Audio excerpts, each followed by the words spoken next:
तो स्वागत है दोस्तों आपका। तो आज हम करेंगे यहाँ पर पर्दों की धुलाई। और ये है सुबह का टाइम और मैंने उतार लिए हैं सारे पर्दे। कुछ मैंने लगे हुए रहने दिए हैं क्योंकि सारे पर्दे एक साथ नहीं धुल सकते हैं, कुछ कल धुलेंगी। तो यहाँ मैं एक ट्रिक से पर्दे धुलूँगी, आप देखना। यहाँ मैंने लिया है एक वाइपर का पाइप।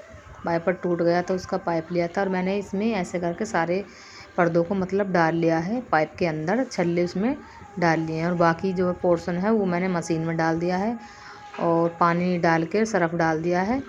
तो यहाँ मैं पर्दे धुलूँगी। इससे ऐसा होता है ना कि मशीन में हम ऐसे ही पर्दे डाल देते हैं तो उससे जो हमारे पर्दों के रिंग्स होते हैं तो ये बाहर आ जाते हैं और पर्दे हमारे ख़राब हो जाते हैं और रिंग्स वो हमसे मतलब वापस ऐसे नहीं डल पाते हैं। तो देखिए यहाँ मेरे पर्दे मैंने दो दो करके यहाँ पर्दों को डाला था। देखिए यहाँ कितने अच्छे तरीके से ये धुल रहे हैं। ऊपर का बस थोड़ा सा पोर्शन बचा है, उसको मैं बाद में साबुन या सर्फ लगा के इसको धुल दूँगी। तो यहाँ मेरे पर्दे बिल्कुल बढ़िया तरीके से धुल रहे हैं। ये अभी बाकी के पड़े थे धुलने के लिए, क्योंकि आ रही है दीपावली और साफ़ सफाई हो गई है चालू। एक एक करके करेंगे तभी जाके कई दिन में मतलब साफ़ होगा। देखिए ये पर्दे भी बिल्कुल, पानी भी ऐसा हो गया था एकदम गंदा और पाइप बिल्कुल अच्छी तरीके से रखा है। तो इससे नहीं ये जो रिंग्स हैं ये बाहर नहीं आएंगे, क्योंकि मैंने पहले धुले थे तो मेरे कुछ पर्दे बेकार हो गए थे और उनके रिंग बाहर आ गए थे मतलब। और वापस से फिर वो ऐसे हमसे डलते भी नहीं, चाहे हम कितनी भी कोशिश करें लेकिन नहीं डल पाते हैं। तो यहाँ मैं पर्दों को मशीन से मैंने निकाल लिया था, कुछ धुल रहे हैं और कुछ मैंने निकाल लिए थे। तो मैं इनको जल्दी जल्दी यहाँ पर धुल रही हूँ। और मैंने नहीं टंकी पर लगा रखा है पाइप, क्योंकि पहले टब में टंकी थोड़ी ऊंची लगी हुई है तो छींटें आती थी बिल्कुल दूर तक और सब में गीला गीला एकदम हो जाता था। तो यहाँ मैंने पाइप लगा लिया है और उसको बस मैं टब में डाल लेती हूँ। वॉशिंग मशीन में पानी डालना होता है तो वॉशिंग मशीन में डाल लेती हूँ, तो इससे छींटें भी नहीं आती हैं और सही रहता है मतलब टब। तो यहाँ मैं लगा रही हूँ पर्दों पे ब्रुश हल्का सा, क्योंकि थोड़े दाग धब्बे लग ही जाते हैं। तेल वेल के हाथ उत बच्चे चाहे कितने भी मना करो लेकिन फिर भी बच्चे साफ़ कर ही देते हैं तेल वगैरह के हाथ।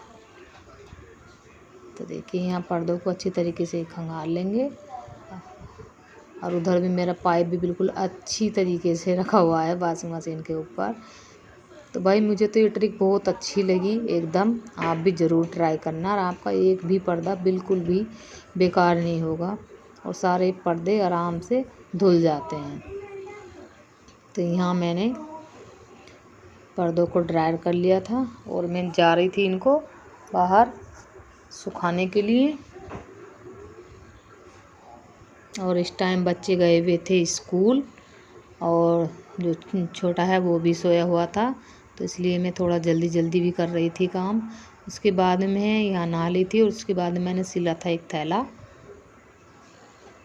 और ये फिर मैंने एक बनाया था यहाँ सोफ़े का कवर। और ये नहीं, मेरा जो है पहले पर्दे लगे हुए थे तो मैंने उनका ही यहाँ पे रीयूज़ किया है। और बच्चे खा रहे थे खाना। उसके बाद में मिक्कू सोच रहा था कि मैं भी ऊपर चढ़ जाऊँ। देखिए मेरा सोफ़े का कवर बिल्कुल एकदम बढ़िया बना है, क्योंकि बच्चे हैं तो कुछ ना कुछ गिरा ही देते हैं और फिर दाग धब्बे जो हैं वो हट नहीं पाते हैं बिल्कुल भी। मैंने कर दिया है इसको बिल्कुल एकदम कवर। जो छोटी वाली बेटी है वो ज़्यादातर इसी पे बैठती है और उसका खाना वगैरह सब इसी पे होता है, कलर भी फैला लेती है इस पर। और अब मैंने ये बना दिया है तो इसको कभी भी उतार के हम आराम से धुल सकते हैं और जो अंदर का सोफ़ा है हमारा बिल्कुल साफ़ निकलेगा। यहाँ मिक्कू आ गया था मेरी गोद में, ये देखिए ये आ गया था मेरी गोद में और बैठा है।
मार्केट जाते हैं तो प्लास्टिक का आप सब भी अवॉइड कीजिए। हम तो क्लॉथ बैग ही लेके जाते हैं, आप भी लेके जाइए।